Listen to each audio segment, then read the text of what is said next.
মক্কায় ছিলেন, নবীর সাহাবীর সংখ্যা ছিল মাত্র 300-র উপরে।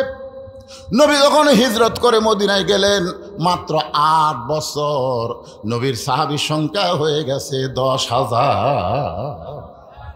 13 বছরে মাত্র কয়জন? জোরে কোন কয়শো জন? 300 জন। আর 8 বছরে 10,000 সাহাবী নিয়ে নবী যখন মক্কা বিজয় হয়ে গেল, ওমর ফারুকের নেতৃত্বে যখন বিজয় মিছিল করবে, এমন সময় আল্লাহ পাক নবীরে জানাইলেন, ফাসাব্বিহ বিহামদি রাব্বিকা ওয়াস্তাগফির। এই মক্কা বিজয় মুসলমানের দ্বারা হয় নাই, এই মক্কা বিজয় হয়েছে আল্লাহর সাহায্যে। জোরে বলেন, কার সাহায্যে? 5ই আগস্টে বাংলাদেশে এটা আমাদের দ্বারা বিজয় হয় নাই, আমরা কিছুই করতে পারি নাই।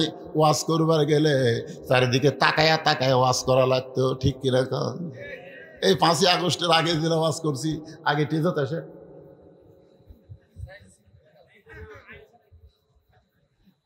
কিরে গামা আছে না, কিরে গামা আপনাকে রে আবুল কালাম সাহেব আছে কিনা রে, আবুল কালামের কোনো চামচে আছে কিনা রে, পুলিশ টুলিশ আছে কিনা রে, এলে দেখে দেখে তারপরে ওয়াজ করা লাগছে। জোরে কথা কর না কেন? কিছুই করতে পারি নাই দীর্ঘ 16টা বছর, হক কথা পর্যন্ত ঠিক মতো আমরা বলবার পারি নাই। জোরে কোন ঠিক? তাহলে কি মনে করতেছেন এই বিজয় হামাকরক দিয়া হচ্ছে? কে দিছে? এক বাক্যে সবাই স্বীকার করবেন, স্বীকার না করলে কিন্তু বিজয় বেশি দিন ধরে রাখতে পারবেন না, চট করে ঢুকবি। জোরে কোন কথা ঠিক কিনা? হ্যাঁ, জোরে বলেন, বিজয় দিয়েছে কে? আরো জোরে, জোরসে বলুন। তাহলে আল্লাহ যদি বিজয় দেয়, বিজয় মিছিল করা যাবে না। আল্লাহ বলতেছেন, ফাসাব্বিহ বিহামদি রাব্বিকা ওয়াস্তাগফির। নবী তাকায় দেখেন, উমর ফারুকের সঙ্গে হাজার হাজার সাহাবী আনন্দ মিছিল করবে। জোরে কোন, কি মিছিল করবে? আল্লাহ রাসূল দেখতেছেন এই হাজার হাজার সাহাবীকে আনন্দ মিছিল থেকে বঞ্চিত করার জন্যে আমি যদি বলি আনন্দ মিছিল করো না, করো না, এ কথা বলবো ঠিকই, একদিকে শুরু হয়ে যাবে, দরকার নাই। রাসূল টেকনিক করে আল্লাহর নবী ওই মক্কার কাবা ঘরের পাশে সবচাইতে বড় গোরস্থান, যার নাম হলো জান্নাতুল মাওয়া, ওই জান্নাতুল মাওয়া কবরের মধ্যে ঢুকলেন। আল্লাহর নবী যখন কবরস্থানের মধ্যে ঢুকলেন, আল্লাহ কোরআনে বলেছেন, আতিউল্লাহ ওয়া আতিউর রাসূল। আল্লাহ বলেছেন, কুল, হে রাসূল আপনি বলেন, ইন কুনতুম তুহিব্বুনাল্লাহ ফাত্তাবিউনি ইউহিব্বুকুমুল্লাহ। তোমরা যদি আল্লাহকে পাবার চাও, তোমাদের নবীকে অনুসরণ ছাড়া পাওয়ার কোন রাস্তা। এখন নবী ঢুকছেন, সাহাবীরা বিজয়ের মিছিল করবে, আর নবী ঢুকছেন গোরস্থানের ভিতরে। এখন বলেন তো সাহাবীরা কি করবে? বিজয় মিছিল করবে না নবীকে অনুসরণ করবে? কথা কয় না। বিজয় মিছিল করবি? তাহলে আল্লাহর কোরআনের সাথে এক হলো। কোরআন কি বলতেছে? হে রাসূল আপনি বলেন, আল্লাহ যদি পাওয়ার চাও ফাত্তাবিউনি, তোমাদের নবীকে ইত্তেবা করো। নবী যখন গোরস্থানের মধ্যে ঢুকছে, এখন প্রত্যেকটা সাহাবী বিজয়ের আনন্দ বাদ দিয়ে আল্লাহ নবীকে অনুসরণ করলেন। সমস্ত সাহাবীরা জান্নাতুল মাওয়া গোরস্থানের ভিতরে। এখন আপনারা বলেন, গোরস্থানের মধ্যে যখন মানুষ যায়, ওই মানুষের মনে কিছুক্ষণের জন্যে দুনিয়ার কোনো আনন্দ থাকে না। আচ্ছা, আপনারা কি গোরস্থানে গেছেন? যান না? কিছু মনে হয় আপনাকে? আপনি কি কোনোদিন গিয়ে বাবার গোরস্থানের কাছে গিয়ে বলছেন, বাবা আমিও আসতেছি, বাবা ও দাদা, দাদা রে আপনি গেছেন, বাবা গেছে, চাচা গেছে, আমি আসতেছি, আসসালামু আলাইকুম ইয়া আহলাল কুবুর। গেছেন গোরস্থানে? যাওয়ার টাইম আছে? সমস্ত সাহাবীরা গোরস্থানের মধ্যে গেলেন। কিছু সময়ের জন্য বিজয়ের আনন্দ ভুলে গিয়া একজন সাহাবী বললেন, ইয়া রাসূলুল্লাহ আজকে মক্কা বিজয় হলো, আর মক্কা বিজয়ের আনন্দ বাদ দিয়া এই গোরস্থানের মধ্যে আপনি কেন ঢুকলেন? আল্লাহ রাসূল একটা কবরের পাশে গিয়ে দাঁড়ালেন। ছোট বাচ্চার মতন আল্লাহ নবীর কান্না শুরু হয়ে গেল। সাহাবীরা বললেন, হুজুর আপনি গোরস্থানের মধ্যে ঢুকলেন ঠিক আছে, কিন্তু একটা কবরের পাশে ঢুকে এমন করে আপনি কেন কাঁদতেছেন? রাসূল বলেন, সাহাবীরা রে, এই কবরের মধ্যে যিনি ঘুম পাড়তেছে তিনি হলেন আমার দরদের বিবি খাদিজা। যেই বলছে দরদের বিবি খাদিজা, 300 জন সাহাবী খাদিজা সম্পর্কে জানে। কারণ নবী যখন মক্কায় ছিল তখন নবীর সাহাবী কত? জোরে কোন কত? আর মক্কা বিজয়ের দিনে নবীর সঙ্গে ঢুকছে 10,000। তাহলে মাত্র 300 জন খাদিজা সম্পর্কে জানে। বাকি 9,700 জন খাদিজার নাম শুনেছে কিন্তু খাদিজা সম্পর্কে জানে না। তারা জিজ্ঞাসা করলেন, ইয়া রাসূলুল্লাহ, আমরা বিশ্বাস করি এবং জানি খাদিজা হলো আমাদের মা, আমাদের মা সম্পর্কে আমাদেরকে একটু বলেন। আল্লাহ রাসূল বললেন, আমার খাদিজা কেমন ছিল, খাদিজার চেহারা কেমন ছিল, খাদিজার সম্পদ কেমন ছিল এইটা তোমরা শুনবা না, খাদিজার জীবনে কি আমল করেছে সেই আমলের কথা তোমরা শুনবা? এখন বলো সাহাবীরা, খাদিজার জীবনের আমলের কথা শুনবা না খাদিজা কেমন ছিল, খাদিজা কত ধনী ছিল, খাদিজার চেহারা কেমন ছিল, তোমরা কোনটা শুনতে চাই? সাহাবীরা বললেন, ইয়া রাসূলুল্লাহ, দুনিয়ার জন্য যেটা সেটা শুনবো না, আখিরাতের জন্য খাদিজার জীবনের আমলের কথা আমরা শুনতে চাই। লিল্লাহি তাকবীর। এখন আপনারা বলেন, বর্তমানে বাংলাদেশে যেই পরিবেশ চলতেছে, এই পরিবেশে যদি হামাকের মৃত্যু হয়, বলেন আপনারা, যে পরিবেশ এখন হামাকের চলতেছে, একটা ছোট বাচ্চা দোয়া দিলে কান্না থামে না, পানি পড়া খিলালেও কান্না থামে না, আর হাতে একটা মোবাইল দিলেই কান্না থামে যায়। চিন্তা করে দেখছেন, প্রত্যেকটা যুবক ছেলের হাতে একটা করে মোবাইল আছে না? না এ কথা কর আছে না? কথা ইচ্ছা করলেই যুবকেরা দরজা জানলা বন্ধ করে খারাপ ভিডিও দেখবে আর মনে মনে বলবে, কেউ দেখতেছে না রে, কেউ দেখতেছে না রে, দরজা বন্ধ জানলা বন্ধ, আমি এখন দেখি রে। আর যখন কোরআনের পরিবেশ আসবে তখন দরজা জানলা বন্ধ করলেও তার ভিতরের ঈমান বলবে, কেউ না দেখলেও আমার আল্লাহ দেখতেছে। জোরে কোন কথা ঠিক? কেউ না দেখলেও আল্লাহ দেখতেছে, এই বিশ্বাস সরকারে আইন দেওয়া হবে না, এই বিশ্বাস মানুষের তৈরি ইংরেজদের আইন দেওয়া হবে না, এই বিশ্বাস ডক্টর কামালের সংবিধান দেওয়া হবে না। এই বিশ্বাস অর্জন করতে গেলে আল্লাহর কোরআনের শাসন লাগবে। জোরে কোন ঠিক কিনা? কথা কয় না। এই যে দেখতেছেন আমার হাতে কি 7 জন কোরআনের হাফেজা হলো, কি হলো? কি হলো? না না না, আপনারা কি মনে করতে কি হলো? আপনাকে দামনাসের একটা ব্যারিস্টার হোক, আমাকে এলাকাতে ব্যারিস্টার আছে রে, একটা এসপি যদি হয়, আমাকে চিনিস, আমরা কার লোক? আপনি engineer, doctor, barrister, SP, DC চিনলেন, কিন্তু কোরআনের একটা হাফেজা চিনলেন না। এই না চিনার পিছনে কারণ হলো আমরা কোরআনের ওয়াজ শুনি কিন্তু কোরআনের সমাজ আমরা কায়েম করতে পারিনি। জোরে কোন কথা ঠিক কিনা? একটু আল্লাহর মনোযোগ দিয়ে শুনবেন, যে মনটা আল্লাহ দিয়েছে। একটা গান মমতাজ কইছে, মনে যদি পছন্দ ধরে গন্ধ কিরে পাওয়া যায়, চোখে তারে যায় না দেখা, ওষুধ দিব কোন জায়গায়? আপনারা বলেন তো, মনের রোগের ওষুধ আল্লাহর কোরআনে আছে না নাই?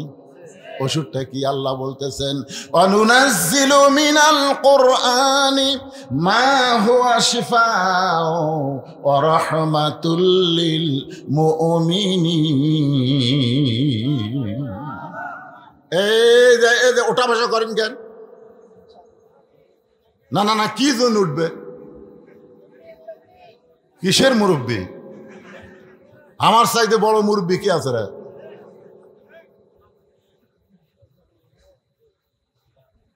আশ্চর্য। চিন্তা করছেন নবী সাহাবীদের নিয়ে কোন জায়গায় ঢুকছেন?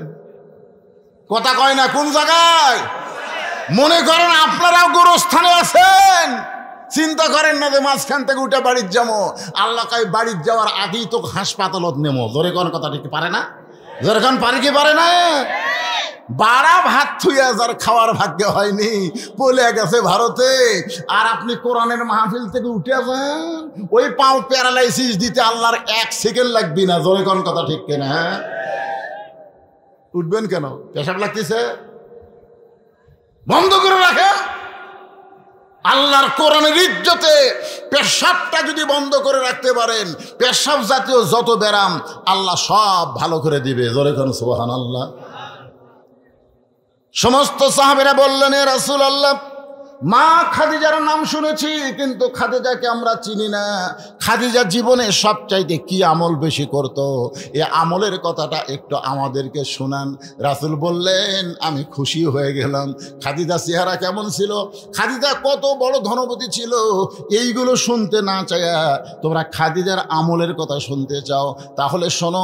খাদিজার জীবনের সবচাইতে বড় আমল হলো খাদিজা সব সময় মৃত্যুকে স্মরণ করত। সুবহানাল্লাহ কন না কেন? সব সময়। এদের সামনে ছোট বাচ্চারা বলছে, এরা যদি মনে করে আমাকে আগে আমাকে দাদা মরবি, সম্পূর্ণ ভুল। আপনি যদি মনে করেন আমি জুয়ান আছি আমার আগে বুড়ে মরবি, সম্পূর্ণ ভুল, সম্পূর্ণ ভুল।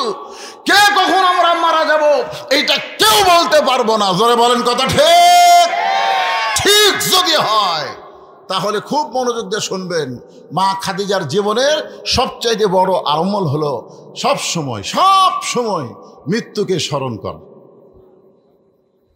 আল্লাহ কোরআনে বলেন, ইয়া আইয়ুহাল্লাযীনা আমানু তাকুল্লাহা হাক্কা তুকাতিহি ওয়া লা তামুতুন্না ইল্লা ওয়া আনতুম মুসলিমুন।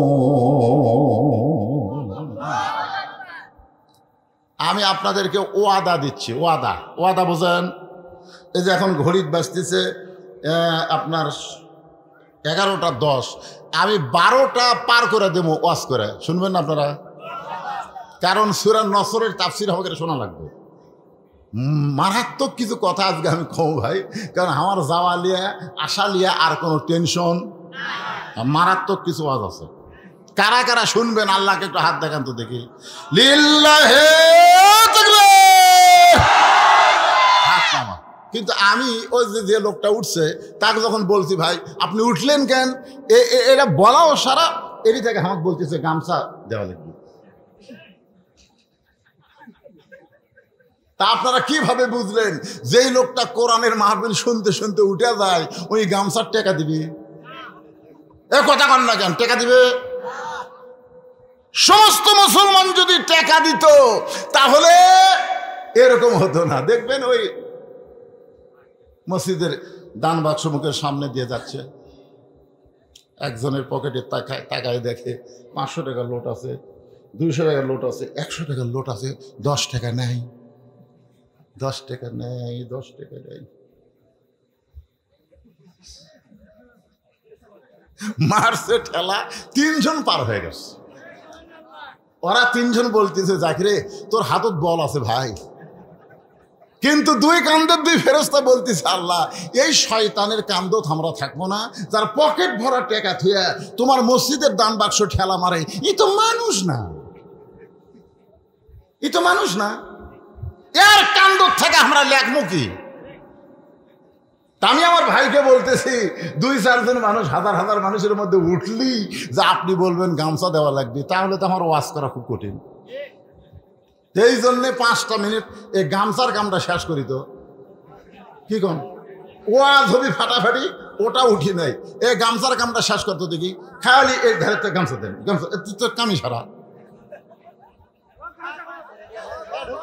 এই গামছা আলাদা কুটি রে, ব্যাগ আলা গামছারা পিছন দিক থেকে কমপক্ষে 20 জন একজনে উঠবেন না। আল্লাহ এই দান করার সময় যারা উঠতেছে কোনো ওঠার দরকার নাই। আপনাদের কাছে কে তুলবে? আপনারাই, আপনার লোক নাই, আর থাকবে কোত্থেকে? এটা মহিলা মাদ্রাসা। মারাত্মক কথা, মহিলা মাদ্রাসা। মহিলা মাদ্রাসায় তো মহিলা প্যান্ডেলে আমার মা বোনদের কাছে মেয়েরা তুলবে, কিন্তু আপনাদের কাছে ওই যে মুরব্বী পাঞ্জাবি, ওটা হলো সবচাইতে ভালো তোলা। দেখেন এভাবে পাঞ্জাবি ধরা তোলা হলো 1 নম্বর তোলা। আর এই যে গামছা ধরা তোলা, কার পায়ের উপর দিয়ে পাও দিবি আল্লাহ ভালো জানে। হ্যাঁ, দেন দেন সবাই দেন দেন, 5 মিনিটের মধ্যে যাওয়া শেষ করেন। আর যেন বলে না যে হুজুর গামছা দেন। এই গামছা দেওয়া শেষ করে আমি একটু প্রাণ ভরে আলোচনা করব। এলাকার ভিতরে আজকের মাহফিল প্রথম মাহফিল না? যেরকম প্রথম কিনা? হ্যাঁ মাশাআল্লাহ। এই জন্যে একটু প্রাণ ভরা। বৃষ্টি তো হচ্ছে না? বৃষ্টি হচ্ছে। আমি যখন বগুড়া থেকে বের হই বৃষ্টি শুরু হলো, আমি জিজ্ঞাসা করলাম, কয় না হুজুর আমাদের এলাকার বৃষ্টি নাই। আমি তখনই বিশ্বাস করেছি দামনাসের মাহফিলকে আল্লাহ কবুল করছে। আল্লাহুম্মা আমিন। হ্যাঁ, এই জন্য সবাই 5,000 10,000 লোক আছে এই ভিতরে।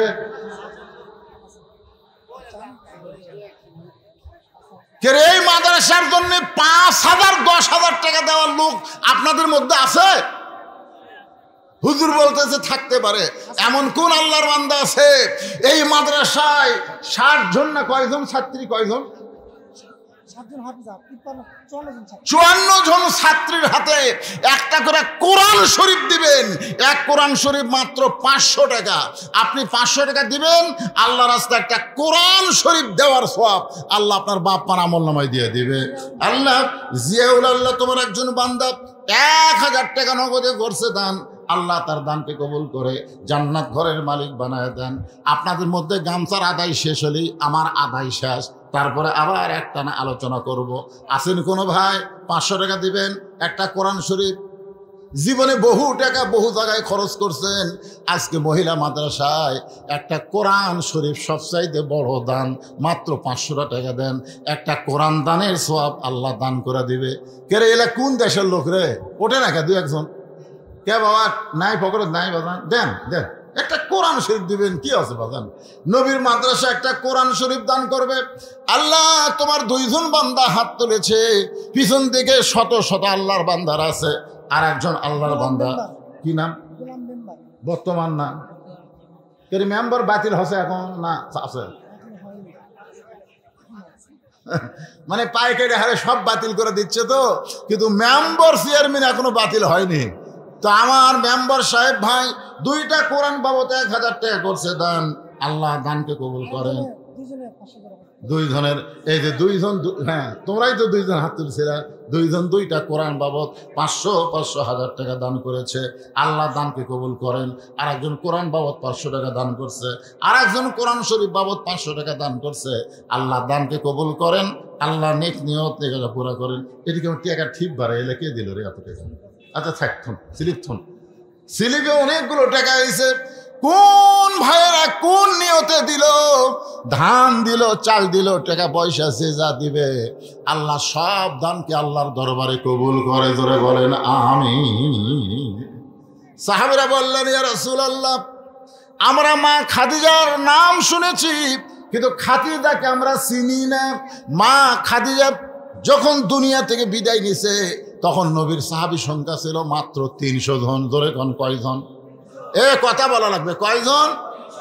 আর মক্কা বিজয়ের দিনে কতজন? তাহলে বোঝা গেল 300 মাইনাস করলে 9700 জন তারা খাদিজার খালি নাম শুনেছে, কিন্তু খাদিজা সম্পর্কে তাদের জানা নাই। এই ফাঁকে একজন কোরআন শরীফ বাবদ 1000 টাকা দান করছে। আল্লাহ তার দানকে কবুল করেন। ভাইজান যাই যেটা আদায় করতেছেন আপনারা সেটা আবার ট্রেজর দিবেন ভাই, সাইডে দেন না ভাই। ভাইরে হ্যাঁ, কতগুলো হিরোইন কর গাঁজা করা আছে, টাকা তুলেলে আর এক সাইডে চলে যায়, যায় না? যেরকম যায় কি জানা। হ্যাঁ, এই জন্যে আমি বলতেছি যারা যেটা তুলবেন এই ট্রেজের মধ্যে জমা দিবেন। আর এই ফাঁকে কেউ যদি আপনাদের মাঝ থেকে উঠে চলে যায়, ওই ফাঁকা জায়গাটা আল্লাহর রাস্তা আপনি পুরো করবেন। এক জায়গায় বসছেন, আর এক জায়গায় আসা বসলেন, 2 জায়গা আপনার জান্নাতের সাক্ষী হয়ে যাবে। সুবহানাল্লাহ বলেন। এই মাঝে মাঝে ফাঁকা ফুঁকা যদি হয় তাহলে আল্লাহর রাস্তায় একটু জিকির করেন, আর সামনে চাপা চাপা আসেন। এক টানা এখন আলোচনা হবে। লা ইলাহা ইল্লাল্লাহ, লা ইলাহা ইল্লাল্লাহ, লা ইলাহা ইল্লাল্লাহ, লা ইলাহা ইল্লাল্লাহু মুহাম্মাদুর রাসূলুল্লাহ।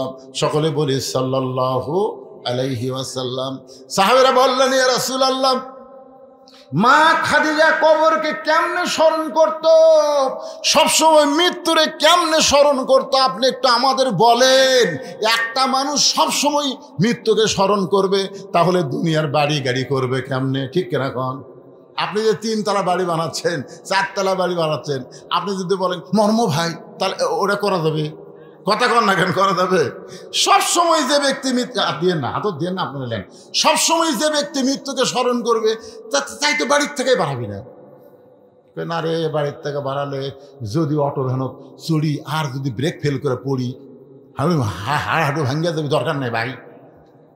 আপনারা একটু মনোযোগ দিয়ে শোনেন, মারাত্মক কথা। সাহাবেরা বললেন, রাসূলুল্লাহ, মা খাদিজা মৃত্যুকে সবসময় কেমনে স্মরণ করত, মেহেরবানি করে একটু আমাদের বলেন, আমরাও এখন থেকে সবসময় মৃত্যুকে স্মরণ করতে চাই।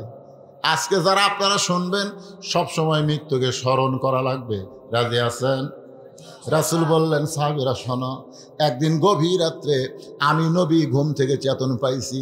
রাসূল বলতেছে, গভীর রাত্রে ঘুম থেকে চেতন পাইছি। চেতন পাওয়ার কারণ হলো খাদিজা আমার হাতটা তার বুকের উপরে নিয়ে ফোপায়া ফোপায়া কাঁদতেছে। কোরআনের দাবি না, দাবি লয়। কে দিল? আচ্ছা ঠিক আছে, এখন যেগুলো আনবেন না এগুলো সাইডে মারেন। আবার সাইজ মতো কোনো সময় যদি আদায় করা যায় করবো নি ভাই। গামছা আদায় হচ্ছে, আপনি তার কোনো চিন্তা নেই। একটা লোক ওটা থেকে গামছা দেন। হ্যাঁ রে, খুবই কষ্ট ভাই রে। প্রাইমারির 3 তলা 4 তলা 5 তলা জালেম সরকার বানায় দেয়, আর হাফিজি মাদ্রাসার জন্য 1 টাকাও সরকারের পকেটে নাই। জোরে কোন কথা ঠিক? আল্লাহর কোরআন দিয়ে যখন বাংলাদেশ চলবে, সমস্ত প্রাইমারি ভেঙ্গে ওই জায়গায় কোরআনের শিক্ষা দেওয়া হবে। জোরে কোন কথা ঠিক না? ওগুলা হচ্ছে অপশনাল সাবজেক্ট, বাংলা, ইংরেজি, অঙ্ক, বিজ্ঞান, ভূগোল পড়ো পড়ো, কিন্তু ইকরা বিইসমি রাব্বিকাল্লাযী খালাক, যে আল্লাহ তোমাকে সৃষ্টি করেছেন সে আল্লাহর নামে কোরআন পড়া হলো ফরজ। জোরে বলেন কথা ঠিক কিনা? আজকে যেখানে কোরআন শিক্ষা দেওয়া হয় সেইখানের কোনো কিছু নাই, ছায়া চিন্তা ভিক্ষা করে চলার লাগে ভাই। একটা লোক উঠছে আর হুজুরের চিন্তা গামছা দেন, এমনি এমনি। এই তোমাকে আবার কি হলো? আচ্ছা ঠিক আছে, মেয়ে মানুষ দেখতেছে, আচ্ছা দেখুক।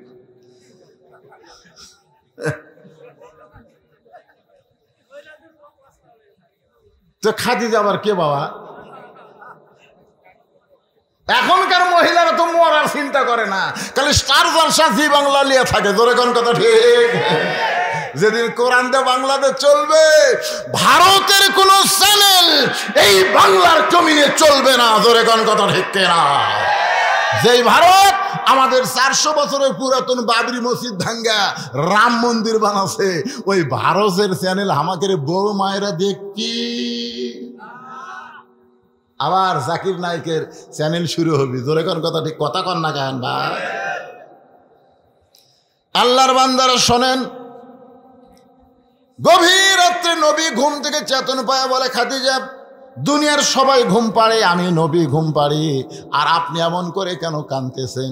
খাদিজা বলে, নবী গো, আপনি না ঘুমাইলে আমি খাদিজা কোনোদিন ঘুমাই না। সুবহানাল্লাহ কবেন না? হুজুর, আপনি না ঘুমাইলে আমি খাদিজা কোনোদিন ঘুমাই না। আপনি যখন ঘুমায় গেছেন, এমন সময় আমি খাদিজা একটা দোয়া পড়তেছি। মুসলমান যারা হবে তারা ঘুমের আগে একটা দোয়া পড়া লাগবে। আপনারা কি দোয়াটা পড়েন? এই ছেলেরা, মোবাইল আলারা, তোমরা কখন পড়ো? তোমরা না কানের মধ্যে হেডফোন দিয়ে ঠ্যাং ঝোঁকাতে ঝোঁকাতে ঘুমে গেছে। এশার নামাজ পড়েনি, ফজরও পড়বি না, ওই মরে গেছে।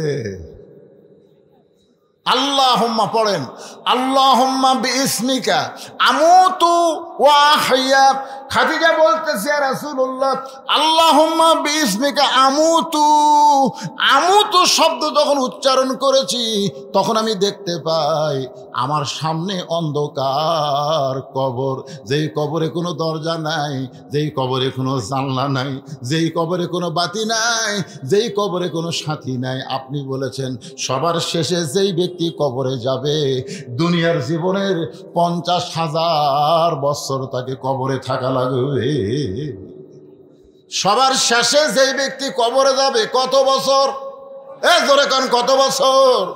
ওই 50,000 বছর আমি খাদিজা অন্ধকার কবরে কেমনে থাকবো, এই চিন্তা আমার কলিজায়, যার কারণে আমার ঘুম নাই, চোখ দিয়ে পানি দরদর করে পড়ে।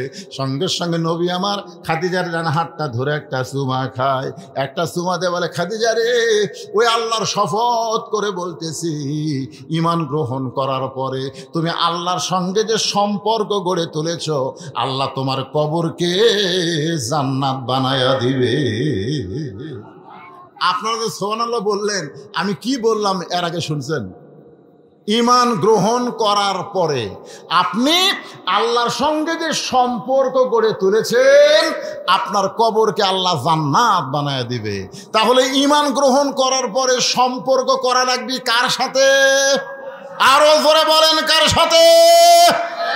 আল্লাহর সাথে সম্পর্ক রাখতে গেলে মানুষের তৈরি আইন মানা যাবে না, আল্লাহর কোরআনের আইন আমাদেরকে মানতে হবে। জোরে কোন কথা ঠিক কিনা? হ্যাঁ, খুব খেয়াল করবেন। রাসূল বলতে যে খাদিজা কাঁদেন কেন? ঈমান গ্রহণ করার পরে আপনি আল্লাহর সঙ্গে যে সম্পর্ক গড়ে তুলেছেন, আল্লাহ আপনার কবরকে জান্নাত বানায়া দিবে। আপনারা ঈমান গ্রহণ করার পরে বাবার সাথে, পীরের সাথে দল বাবা, ও যে একজন আছে তাহিরি একটা গান গাছে, গানের আর্ধেক ভালো আর্ধেক খারাপ। আমি গানটা শুনছি খুব মনোযোগ দিয়ে। আল্লাহর ধন নবীরে দিয়া আল্লাহ আছে গায়েব হইয়া, এইটুকু কিন্তু ঠিক আছে, কারণ আল্লাহর কোরআন নবীরে দিয়া আল্লাহ আছে গায়েব হইয়া। তোরে কোন কথা ঠিক কি রে? কিন্তু পরের লাইন কইছে, নবীরে ধন খাজানিয়া, নবীরে ধন খাজানিয়া শুয়া আছে আজমিরে। এই কথাটা তাইরে ভুল কইছে, তাইরে বলা লাগতো নবীর কোরআন, নবীর উম্মত নিয়ে সুখে আছে দুনিয়ায়, মরলে যাবে জান্নাতে। ধরে বলেন কথা ঠিক কি না? আপনারা বলেন তো এই ধনটা কার? আরো জোরে বলেন, কার? আল্লাহ কারে দিছে? নবীরে দিছে। নবীর কাছ থেকে আমরা এই কোরআন পাইছি। সেই কোরআনটা কি? ফাসাব্বিহ বিহামদি রাব্বিকা ওয়াস্তাগফির ইন্নাহু কানা তাওয়াবা। একটু মনোযোগ দিয়ে শোনা লাগবে। রাসূল বলে, খাদিজা ঈমান গ্রহণ করার পরে, ঈমানের কলেমা পড়ার পরে না, ঈমান গ্রহণ করার পরে, ঈমান গ্রহণ সম্পর্কে সাহাবীরা জানতে চাইল, ইয়া রাসূলুল্লাহ ঈমান গ্রহণ কারে কয়? আল্লাহ নবী বললেন, ইকরার বিল লিসান, তাসদিক বিল জানান, আমল বিল আরকান, এরই নাম হলো ঈমান। শুধু মুখে লা ইলাহা ইল্লাল্লাহ পড়লে হবে না, ওইটা কলিজার মধ্যে জায়গা দেওয়া লাগবে। আর কলিজার মধ্যে যদি ঈমানের জায়গা হয়, ফাঁসির মঞ্চে যাবে, রাষ্ট্রপতির কাছে বাঁচার দরখাস্ত লেগেবে না। আমি সাঁতিয়া গেছিলাম কয়েকদিন আগে সন্দেহ কলেজ ময়দানে ওয়াজ করতে। ওই সাঁতিয়া যেখানে ওয়াজ করলাম ওখান থেকে সামান্য দূরই হলো আমিরে জামাত, সাবেক আমিরে জামাত মতিউর রহমান নিজামী রহমতুল্লাহ আলাইহির বাড়ি। তা আমি ওই এলাকার কিছু মানুষকে বললাম, কে রে ভাই, মতিউর রহমান নিজামী কি রাজাকার ছিল? এই কথা কন, আমার কথা তুই খেয়াল করতেছেন না? রাজাকার ছিল? তো করছে না হুজুর, আমরা তো তা খুব একটা দেখতে পাইনি। উনি ছাত্র ছিলেন, মাঝে মধ্যে আমাদের এলাকায় আসতেন। ওনাকে, ওনার মতন ভালো মানুষ আমরা খুব একটা দেখতে পাই না। আপনার যেই মানুষটা এলাকার মানুষের কাছে সবচাইতে ভালো মানুষ, আর সেই মানুষটা হলো ফাঁসির আসামি। জোরে কারোর কথা ঠিক কিনা? উকিল বলতেছে, উকিল উকিল যে আপনি তো একটা আমিরে জামাত, একটা দলের আপনি প্রধান, আপনি যদি রাষ্ট্রপতির কাছে একটা বাঁচার দরখাস্ত লেখেন, আমার মনে হয়, উকিল বলতেছে, আমার মনে হয় একটা দলের প্রধান হিসেবে রাষ্ট্রপতি আপনাকে মাফ করে দিবি, আপনার ফাঁসি কার্যকর হবি না। আপনি খালি একটা দরখাস্ত লেখেন। মতিউর রহমান নিজামী মুচকি মুচকি হাসতেছে, এ কথা শুনে মুচকি মুচকি হাসতেছে। উকিল বলে, কি ব্যাপার, হাসেন কেন? বলে, হাসার কারণ হলো তোমার কথা শুনে। তুমি যে আমাকে বলতেছো রাষ্ট্রপতির কাছে একটা দরখাস্ত লেখেন, আরে পাগলা, আমি আমার জীবনে 3টা রাষ্ট্রপতি ক্ষমতার থাকা অবস্থায় মরা দেখছি। যাদের কাছে দরখাস্ত লিখতে বলতেছো সেই রকম কয়জন রাষ্ট্রপতি? 3টা রাষ্ট্রপতি ক্ষমতার থাকতেই মরছে, ক্ষমতার থাকা অবস্থায় মরছে। একটা হলো বঙ্গবন্ধু শেখ মুজিবুর রহমান, একটা জিয়াউর রহমান, একটা জিল্লুর রহমান, যারা নিজেরাই ক্ষমতা থাকতে মরে। কোন ইমানদার তাদের কাছে বাঁচার দরখাস্ত লিখবে না। জোরে কোন কথা ঠিক কিনা? উকিল বলতেছে তাহলে আপনার ফাঁসি হবে, উকিল বলতেছে তাহলে আপনার ফাঁসি হবে। মতিউর রহমান নিজামী মুচকি মুচকি হাসে। উকিল বলে, আপনার ফাঁসি হবে, এরপরেও আপনার কোনো কষ্ট নাই কেন? মতিউর রহমান নিজামী কান্দে আর কয়, হাসার পরে কাঁদতেছি, এই কান্না কোনো দুঃখের কান্না নয়, এই কান্না হলো আমার আনন্দের কান্না। ফাঁসির দড়ি যখন গলায় দিবে, আল্লাহ তাআলা আমাকে শহীদ হিসাবে কবুল করে নিবে। ওয়ালা তাকুলু লিমান ইউকতালু ফি সাবিলিল্লাহি আমওয়াতুন বাল আহইয়াউ ওয়ালাকিন লা তাশউরুন। তাহলে তাসদিক বিল জানান মানে কলিজার মধ্যে ঈমান। 3 নম্বর বলা হয়েছে আমল বিল আরকান। আমরা যে লা ইলাহা ইল্লাল্লাহ বলে ঈমান গ্রহণ করলাম, এটা আমলের মাধ্যমে নিয়ে আসতে হবে। আপনার বলেন তো, ঈমান গ্রহণ করার পরে যত আমল আছে তার মধ্যে 1 নম্বর আমলের নাম কি? 2-1জন কয়, বাদ বাকি কয় না। আচ্ছা, আপনারা যে সালাত করেন, আমি যদি নামাজ কই ভুল হবে? তো যেটা সবাই সচরাচর কয় সেটা করলে কি হয়? আরে পাগলা, আমার এলাকার বহু লোক তো দোজখত যাবো রে, তুই দোজখত যাবো কে রে? দোজখ কোরআন হাদিসের পুরো জায়গা দিবি আছে? আপনার কোন দোজখ আছে? বেহেশত আছে? বেহেশত আছে? কোরআনের কোনো জায়গার নামাজ আছে, রোজা আছে? এগুলো নাই।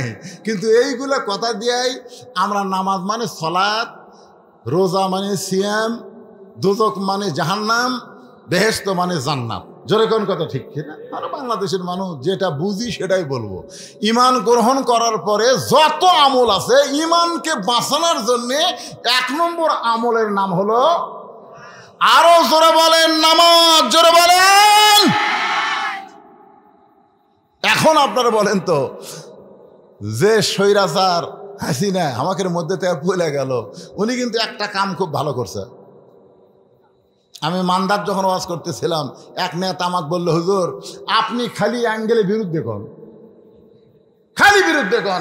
আপনি জানেন আমাদের প্রধানমন্ত্রী 560টা মসজিদ করছে, মডেল মসজিদ। আপনি জানেন টঙ্গীতে বিশ্ব ইজতেমার জায়গা কে দিছে? আপনি জানেন ইসলামী ফাউন্ডেশন কে করছে? আমি কই, ওরে বাবা রে। আমি কইলাম, টঙ্গীর জায়গা কি তোর বাপের? আপনারা বলেন তো, বিশ্ব ইজতেমা যেখানে হয় টঙ্গী, ওটা কি বঙ্গবন্ধু শেখ মুজিবুর রহমানের বাপের? বাপের। এই যে 560টা মসজিদ বেনে দিল, এটা কি হাসিনার বাপের টাকা? সৌদি আরব 8,000 কোটি টাকা দান করছিল। কয় হাজার?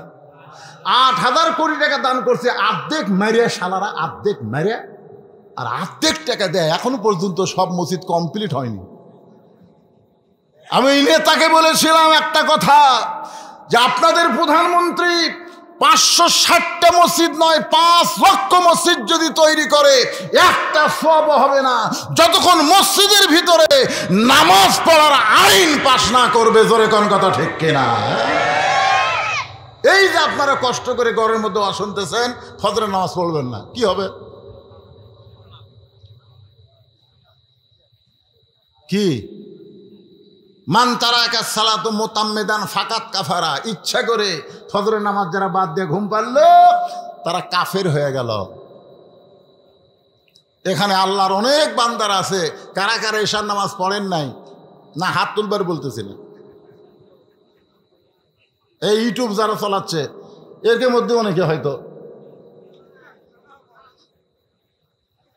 আপনারা কি মনে করতেছেন ইউটিউব এরা বক্তার ওয়াজ?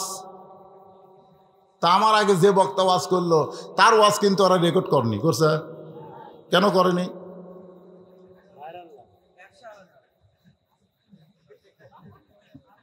এই মাইক আলা আর এই ইউটিউব আলা এই দুটা আল্লাহ আগে ধরবে। খেরে তুই কোরআনের মাহফিলে এত মাইক দেশ, তুই নামাজ পড়িস, আর তোরা বক্তার এত ওয়াজ তুলিস রে, হায় হায় আমির হামজা আজহারি যাই যখন, ওরে বাবারে নামাজ নাই। ফাসাব্বিহ বিহামদি রাব্বিকা ওয়াস্তাগফির, ইস্তিগফার করেন। এশার নামাজ যারা না পড়া ওয়াজ শুনতেছেন, ফজরের আগে যদি আপনি মরে যান, দুনিয়ার কোনো মুসলমান আপনার জানাজায় শামিল হলে আপনি জান্নাতে যাবার পারবেন। এই জন্যে ইমানকে তাজা রাখতে গিয়া, ইমানকে ধরে রাখতে গেলে 1 নম্বর আমল লাগবে নামাজ। আল্লাহ নবী বলেন, খাদিজা ইমান গ্রহণ করার পরে আপনি আল্লাহ কেমন ভাবে ধরেছেন, আল্লাহ কেমন ভাবে গ্রহণ করেছেন, আল্লাহ আপনার কবরকে জান্নাত বানায়া দিবে। আমরা কারা কারা কবরে যাব আল্লাহকে একটু হাত দেখাই। যারা যারা কবরে যাবেন হাত তোলেন তো দিকে, যারা যাবেন না তোলেন না। আচ্ছা হাত নামান।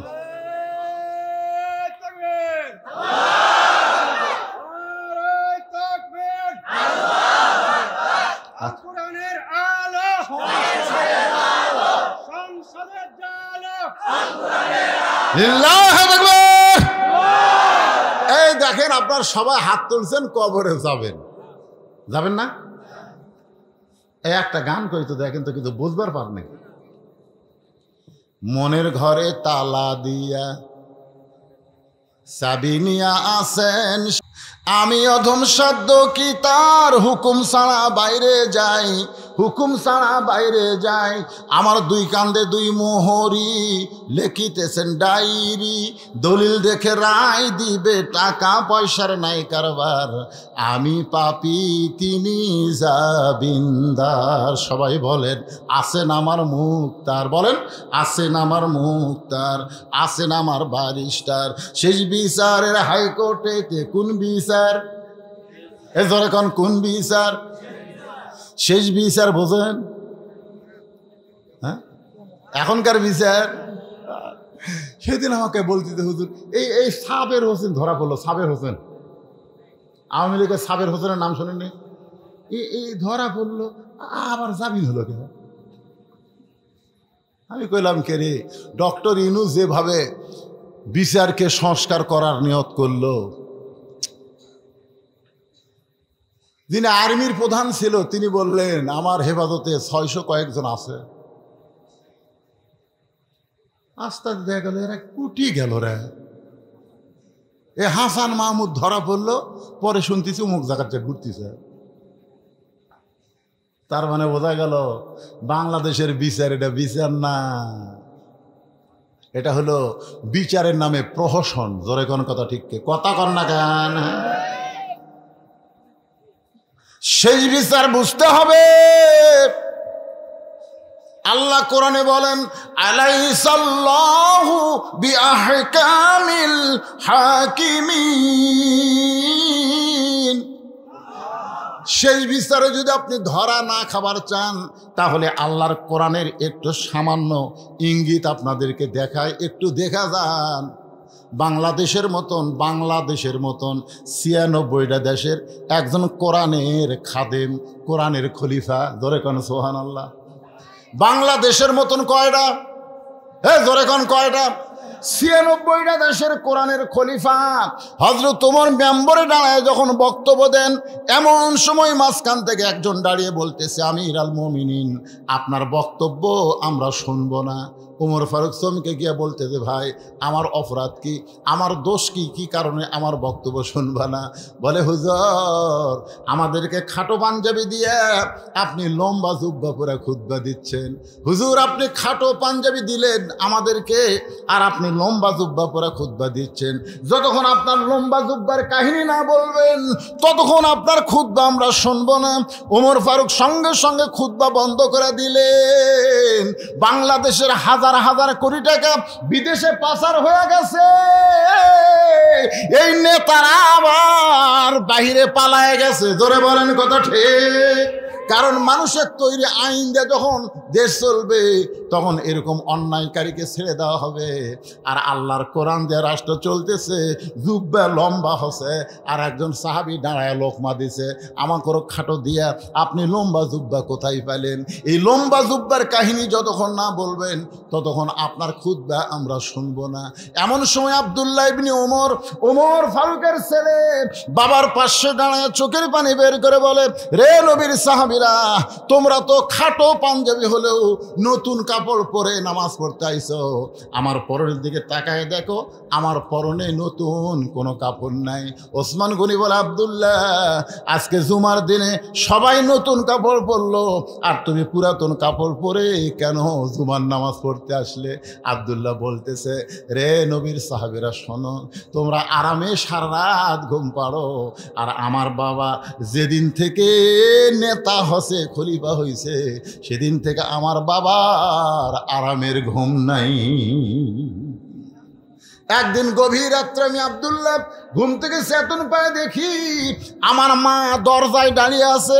আমি আব্দুল্লাহ মাকে গিয়ে বললাম, মা এই গভীর রাত্রে আপনি দরজায় দাঁড়ায় আছেন, আপনি কি ঘুমাবেন না? আমার মা বলল, বাজান যেদিন থেকে তোমার বাবা মদিনার খলিফা হয়ে কোরআন দিয়ে রাষ্ট্র চালায়, সেদিন থেকে তোমার বাবা আর ঘুমায় না, মানুষের দুঃখ কষ্ট নিজের চোখে দেখে বেড়ায়। ওমর ফারুক বলে, রে নবীর সাহাবীরা, তোমরা সবাই যখন ঘুম পাড়ো, আমার বাবার লম্বা পাঞ্জাবি দেখে তোমরা লোকমা দিছো, তোমরা কি জানো গভীর রাত্রে তাঁবুর মধ্যে কি যেন জাল দিচ্ছে? ছোট বাচ্চারা কাঁদতেছে আর বলতেছে, মা আমাদেরকে খাবার দাও, ক্ষুধার জ্বালায় মরে যাচ্ছি। মা বলতেছে, একটু ধৈর্য ধারণ করো, গোস্ত সিদ্ধ হলেই তোমাদেরকে খাবার দিব। ওমর ফারুক চোরের মতন চুপি চুপি তাঁবুর কাছে গিয়া কান ফালায়, বাচ্চারা খালি কান্দে, আর মা বলতেছে একটু ধৈর্য ধরো। ওমর ফারুক বললেন, মা যদি দুম্বার গোস্ত হয় 8 ঘন্টা লাগবে, উটের গোস্ত হলে 1 ঘন্টা লাগবে, এই যে গভীর রাত হয়ে গেল এখন পর্যন্ত তোমার গোস্ত সিদ্ধ হয় না, তোমার কলিজার মধ্যে কি কোনো দয়া মায়া নাই? মেয়েটা বলতে দে, পথিক আমার বাড়ি হলো ইয়ামিন দেশে, আমি শুনেছি মদিনার খলিফা ওমর অত্যন্ত ভালো মানুষ, আল্লাহর কোরআন দিয়ে রাষ্ট্র চালায়। আমি ইয়ামিন থেকে সেই উমরের কাছে আমার 2টা এতিম বাচ্চাকে নিয়ে আইছি কিছু পাবার আশায়। বিকালবেলায় এত মানুষের ভিড়, আমি ভিড় ঠেলে উমরের কাছে যাবার পারি নাই। আমি নিয়ত করেছি আগামীকাল সকালবেলা উমরের দরবারে যাব, কিন্তু আমার 2টা বাচ্চাকে নিয়ে আমি রাতের বেলা তাঁবু টাঙ্গায় কোনো মতে রাতটা পাড়ি দিবার চাই, কিন্তু আমার বাচ্চাদের পেটে এত খিদা, ক্ষুধার জ্বালায় বাচ্চারা শুধু কাঁদতেছে, খাবার দাও খাবার দাও। আমি শুধু সান্ত্বনা দেওয়ার জন্যে পাতিলে পানি আর পাথর দিয়া নিচে আগুন জ্বালায়া, আমার পাতিলের পাথর কোনো দিন সিদ্ধ হবে না। আমার মনে হয় আমার বাচ্চা 2টা ক্ষুধার জ্বালায়া রাত বাঁচবে না। সঙ্গে সঙ্গে উমর বললেন, মা একটু ধৈর্য ধরো, একটু ধৈর্য ধরো। এক দৌড়ে বাইতুল মালের দরবারে দরজায় বললেন, আসলাম দরজা খুলে দে, 1 বস্তা খাদ্য আমার মাথায় উঠে দে। আসলাম বলে, আমির আল মুমিনিন আপনি হলেন খলিফা, আমি হলাম চাকর, বস্তা নিয়ে কোথায় যাওয়া লাগবে বলেন, আমি বস্তা নিয়ে যাব। ওমর ফারুক বলে, আসলাম রে, একজনের পাপের বোঝা আর একজন মাথায় নেয় না, যে আমার মাথায় উঠায় দে। খাবার বস্তা যখন উমরের মাথায়, উমর ফারুক যখন জোরে জোরে দৌড় মারে, আসলাম পিছন দিক থেকে ডাকতে বলে, আমির আল মুমিনিন এত জোরে দৌড় মারতেছেন, আপনি পড়ে গিয়ে আপনার কষ্ট হবে। উমর কান্দে আর বলে, আসলাম রে, সময় মতো যদি জায়গা মতো যাবার না পারি, জাহান্নামের আগুন দিয়া আল্লাহ ওমরকে পুড়বে। এত জোরে গিয়ে ডাক দিলেন, মা রুটি আর হালুয়া তৈরি করো, রুটি হালুয়া তৈরি করো। মেয়েটা রুটি হালুয়া তৈরি করে ওমর ফারুকের হাতে যখন দেয়, ওমর ফারুক দুইটা সন্তানকে দুই উরাতের উপরে বসায়া রুটি আর হালুয়া যখন মুখে তুলে দেয়, দুইটা বাচ্চা ফ্যাল ফ্যাল করে ওমরের দিকে তাকায়। বারবার যখন তাকায়, ওমর ফারুক বলে, বাবা কি দেখতেছো? বলে, আমাদের বাবা নাই, আমরা এতিম, আমাদেরকে এত সোহাগ তুমি করতেছো, তুমি কে গো? আল্লাহ যেন তোমার ভালো করে। সঙ্গে সঙ্গে ওমর ফারুক বলে, আল্লাহ এ অধমকে জাহান্নামের আগুন থেকে তুমি বাঁচায় দাও। মেয়েটা বলে, পথিক রে রে, গভীর রাতের পথিক, আমি শুনেছি মানুষ ভালো হয়, কিন্তু মানুষ যে এত ভালো হয় জীবনে কোনোদিন দেখি নাই। রে পথিক, জাহান্নামের আগুন থেকে তুমি কেন কাঁদতেছো?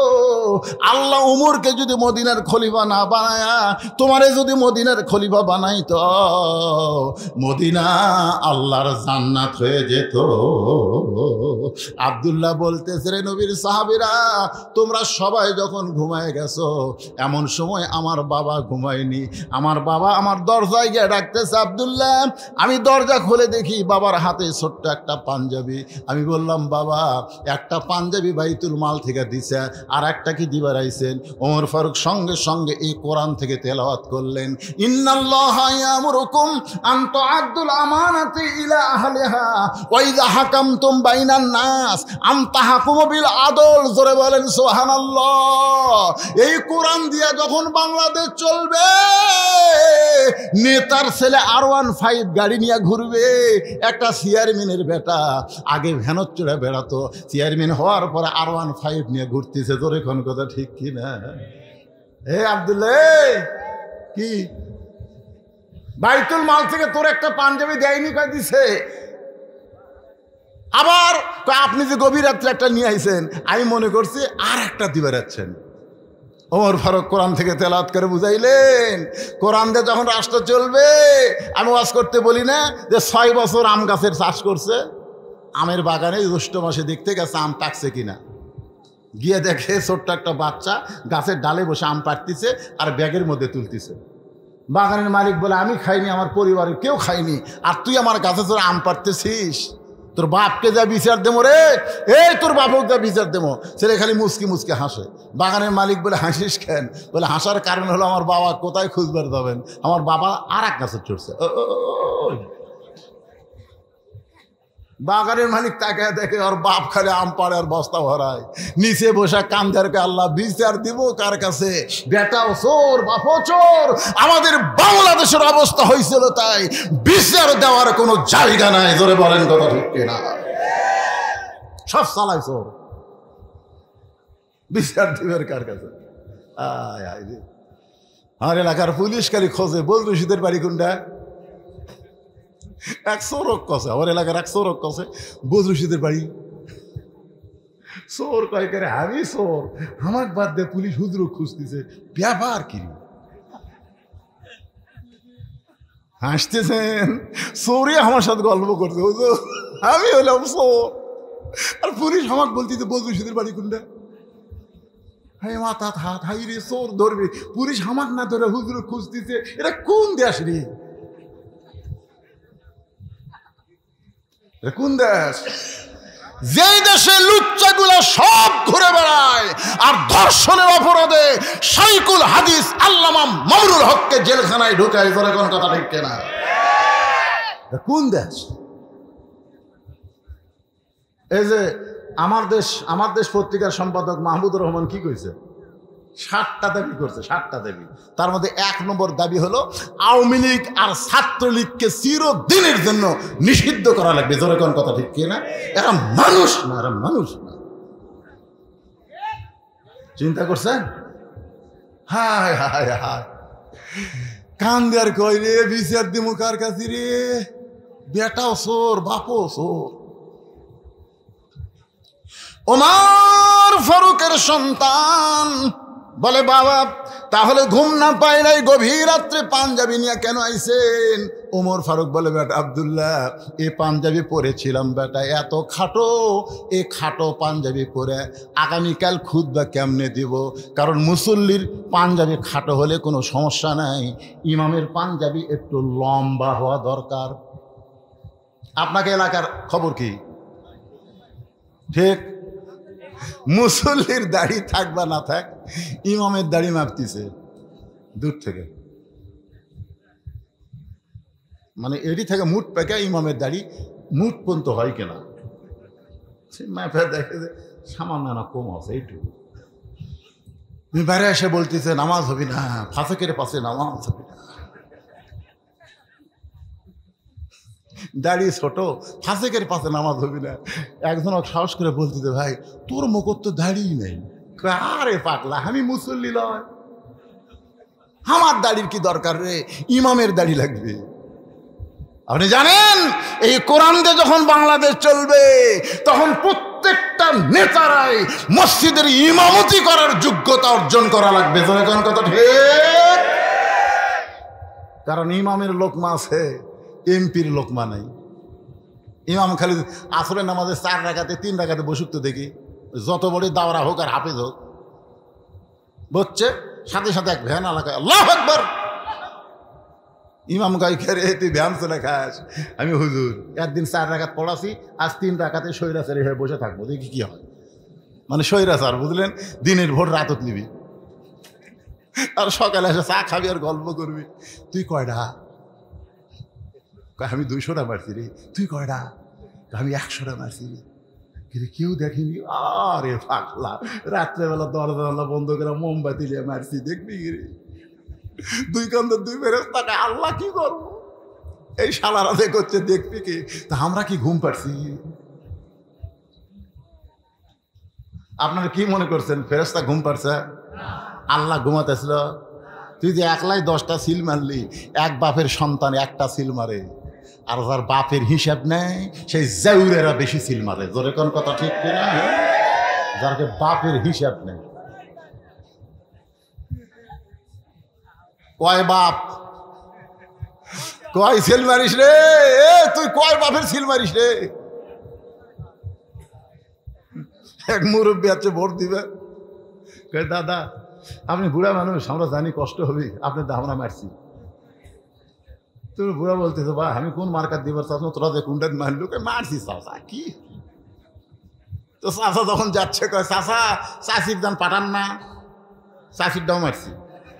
চাষা খানদের কয় 6 বছর আগে তোর চাষি মরছে, এখন মরা মানুষের হচ্ছে, চাষা মরা মানুষের হচ্ছে। 11টার সময় আউয়াল কমিশন 11টার সময় কয় 18%, তারপরে ঘুমোর থেকে উঠে কয় 28%, কিছুক্ষণ পরে কয় 40%। হায় কি ঘুম ধরছে? ইজা জাআ নাসরুল্লাহি ওয়াল ফাত ওয়া রাআইতান নাসা ইয়াদখুলুনা ফি দীনিল্লাহি আফওয়াজা ফাসাব্বিহ বিহামদি রাব্বিকা ওয়াস্তাগফির ইন্নাহু কানা তাওয়াবা। আমার মায়েরা যারা বসে আছে, মায়েরা মনে মনে চিন্তা করতেছে হুজুর আমাদেরকে কোনো ওয়াজ নাই। মারে যেদিন দিয়ে কোরআন দিয়ে রাষ্ট্র চলবে সেদিন থেকে বুঝবার পারবেন মেয়েদের অধিকার ইসলামে সব চাইতে বেশি দেওয়া হয়েছে। যারা বলেন কথা ঠিক কিনা? ও মা, আপনাদের 1 নম্বর ওয়াজ হলো অকরনা ফি বুয়ুতিকুন্না ওয়ালা তাবাররাজনা তাবাররুজাল জাহিলিয়াতিল উলা। মেয়েরা তোমরা ঘরের মধ্যে থাকো, তোমরা ঘরের বাহির হয়ে না। কোনো প্রয়োজনে যদি ঘরের বাহির হও তাহলে হেজাব নিয়ে পর্দা নিয়ে বের হওয়া লাগবে। এই জাহিলি যুগের মেয়েদের মতন সাজগোজ করে বের হওয়ার কোনো পারমিশন মেয়েদের জোরে কোন। একবার ছাত্ররা ইমাম গাজ্জালিকে বলল হুজুর মেয়েদেরকে কোথায় রাখা লাগবে? একটা বাড়ির মধ্যে মেয়েরা কোথায় থাকবে? তো ইমাম গাজ্জালী বললেন অন্দর মহলে। যেরকম কি মহলে?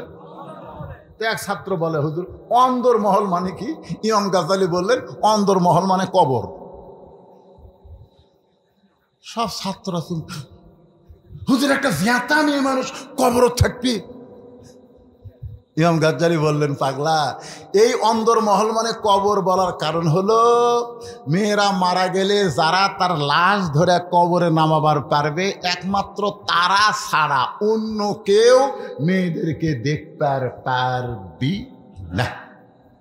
এখন আপনারা বলেন তো, আপনাকে রে মেয়েরা যখন মারা যায় তখন ওই মেয়ে মানুষও কারা ধরে কবরত নামায়?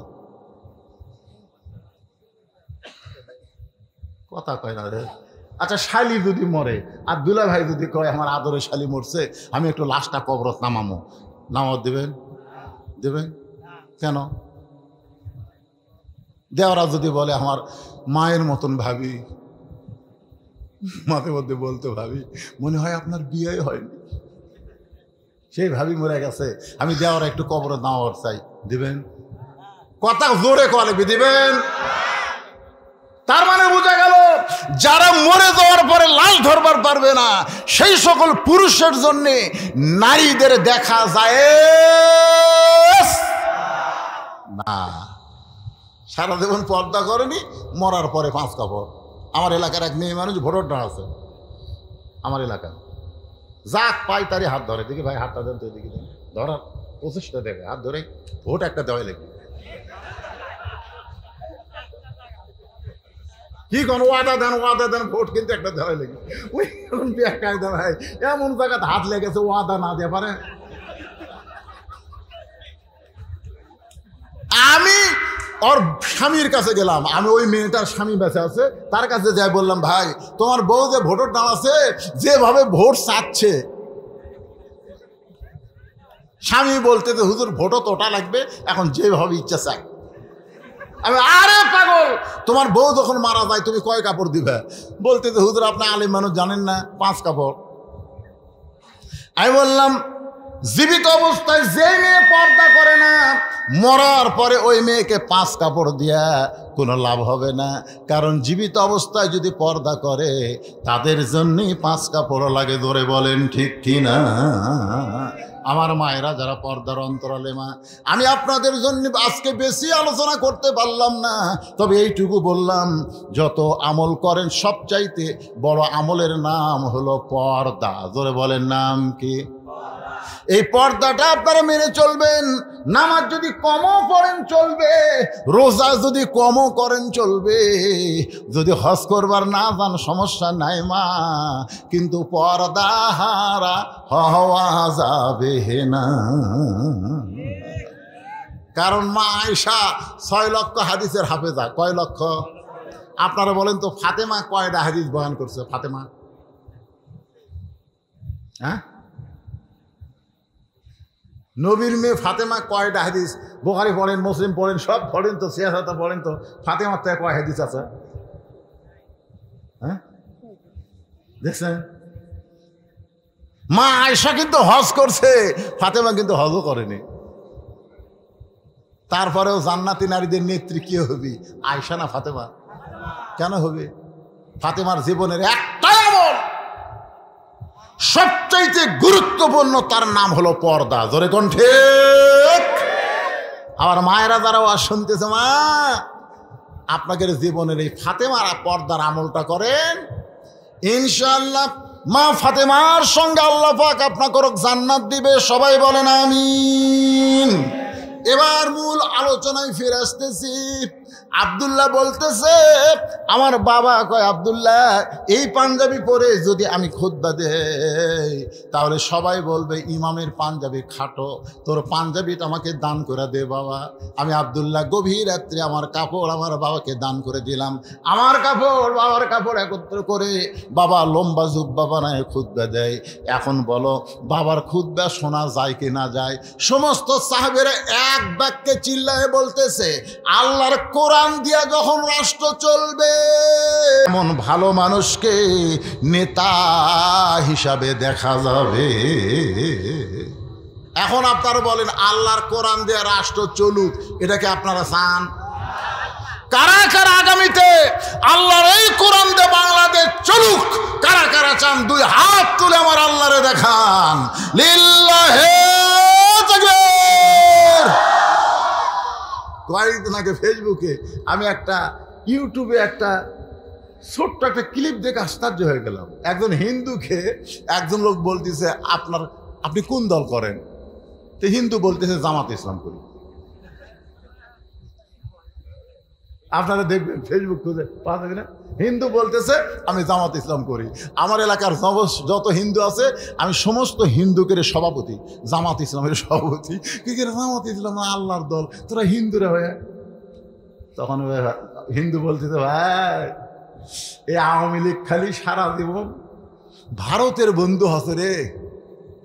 যতদিন আওয়ামী লীগ ক্ষমতা ছিল আমরা হিন্দুরা যে কষ্ট পেয়েছি, কোরআন যে যেদিন বাংলাদেশ চলবে প্রত্যেকটা হিন্দুরা জামার আদরে বাংলাদেশে থাকবে। জোরে কোন কথা ঠিক? কথা বলেন না কেন?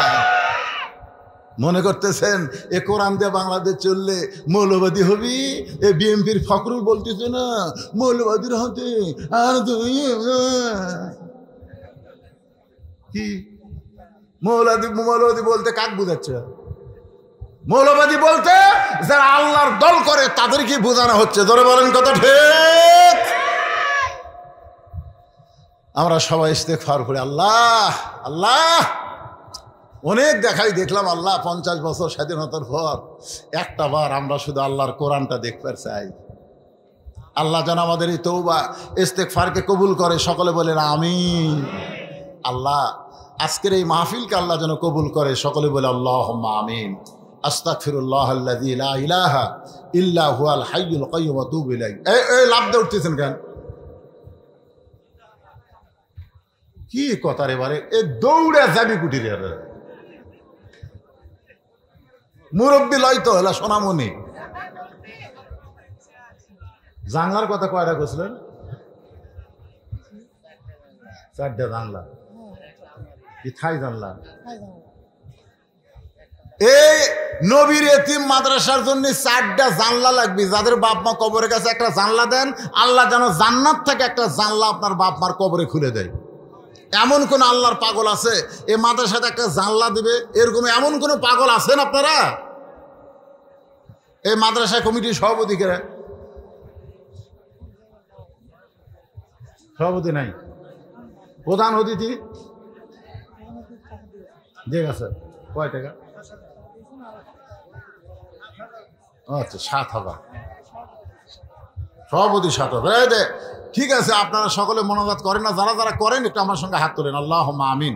এই আল্লাহ যারা কষ্ট করে মেহনত করে আজকের এই মাহফিল করেছে আল্লাহ, আল্লাহ এই মাদ্রাসায় মহব্বত করে নগদে বাকিতে যারা দান করেছে আল্লাহ সকলের দানকে কবুল করো।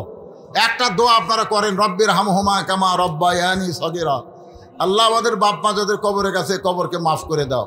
আল্লাহ এই মাদ্রাসাকে কবুল করো। যে 7 জন হাফেজাকে আজকে বোরকা দেওয়া হলো আল্লাহ তাদেরকে রাবেয়া ফাতেমার মতো আল্লাহ তুমি কবুল করো। আল্লাহ এই মাদ্রাসায় অত্র এলাকার সমস্ত মেয়েদেরকে দ্বীনি শিক্ষার জন্যে, পর্দানিশী হওয়ার জন্যে এ মাদ্রাসার ছাত্রী হওয়ার তৌফিক দিয়ে দাও। সকলে বলে আল্লাহুম্মা আমিন। সুবহান রাব্বিকা রাব্বিল ইজ্জাতি আম্মা ইয়াসিফুন ওয়া সালামুন আলাল মুরসালিন ওয়ালহামদুলিল্লাহি রাব্বিল আলামিন। আসসালামু আলাইকুম ওয়া রাহমাতুল্লাহি ওয়া বারাকাতুহু।